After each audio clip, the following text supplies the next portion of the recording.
Hello aspirants. GPO నియామకాల్లో భాగంగా జరుగుతున్నటువంటి VRO, వీఆర్ఏల యొక్క సర్దుబాటు అనేది నిన్నటితో కంప్లీట్ అయింది. వాళ్ళకి జరిగినటువంటి 2 విడతల ఎగ్జామ్‌లో ఫస్ట్ విడతలో 3454 మంది, సెకండ్ విడతలో 1556 మందిని సెలక్షన్‌లోకి తీసుకున్నారు.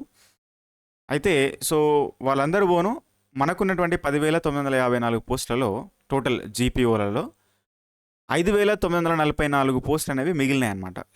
వీటికి డైరెక్ట్ రిక్రూట్మెంట్ ద్వారా నోటిఫికేషన్ రావడానికి అవకాశం ఉన్నట్టుగా నిన్న మాట్లాడుకున్నాం.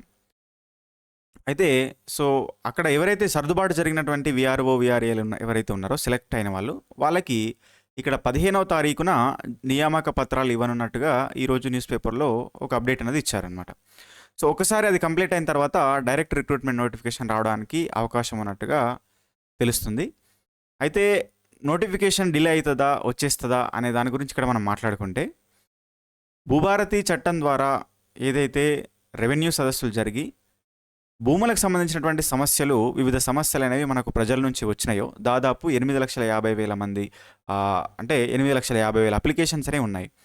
అవి డిఫరెంట్గా సాదా బైనామాలకు సంబంధించి, అసైన్ భూములకు సంబంధించి, వారసత్వ వీలునామాలకు సంబంధించి ఇట్లా రకరకాలుగా ఉన్నాయని చెప్పేసి కూడా మాట్లాడుకున్నాం. దాంతోపాటు ఇంకోటి ఏంటంటే సర్వే రీసెటిల్మెంట్ అనే దాన్ని కూడా ప్రభుత్వము ముందు పెట్టుకుంది. కాబట్టి ఇవన్నీ కూడా కంప్లీట్ చేయాలి, ఈ రెవెన్యూ వ్యవస్థను సంస్కరించాలి అనేది ఏదైతే ప్రభుత్వము ఆలోచించిందో, దాన్ని పూర్తి చేయాలి అంటే ఇక్కడ గ్రౌండ్ లెవెల్లో ఉండేటువంటి ఈ జీపీఓల యొక్క అవసరం, సిబ్బంది యొక్క అవసరము అత్యవసరంగా ఉందన్నమాట, అనివార్యంగా ఉంది.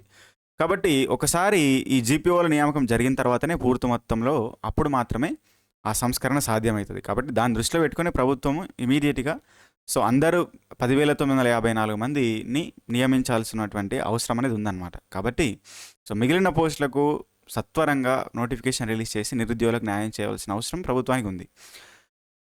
మరి ఒకసారి ఈ జీపీఓలకు నియామక పత్రాలు ఇచ్చేసి వాళ్ళని టోటల్గా ఎంటర్ చేసిన తర్వాత మిగతా ప్రాసెస్ స్టార్ట్ చేస్తారా అయిందనేది తెలుస్తుంది. దానిలో భాగంగా జాబ్ క్యాలెండర్ దాని ద్వారా మరి ఈ నోటిఫికేషన్ అనేది వస్తుందా అనే దాని గురించి కూడా చూడాల్సిన అవసరం అనేది ఉందన్నమాట. దీనికి సంబంధించింది. అయితే ఈ జీపీఓ నోటిఫికేషన్ ఒకవేళ వస్తే దానికి సంబంధించినటువంటి సిలబస్, మరి దానిలో ఉన్నటువంటి ఏదైతే స్పెషల్ సబ్జెక్ట్స్ ఏవైతే ఉన్నాయో, ఇక్కడ భూభారతి చట్టము, ఆ తర్వాత రెవెన్యూ చట్టాల గురించి కొంత ఇన్ఫర్మేషన్ మన ఛానల్లో పోస్ట్ చేసాం. దాన్ని చూసే ప్రయత్నం చేయండి. ఫస్ట్ టైం ఎవరైతే ఛానల్ని విజిట్ చేస్తున్నారో సబ్స్క్రైబ్ చేసుకునే ప్రయత్నం చేయండి. Thank you.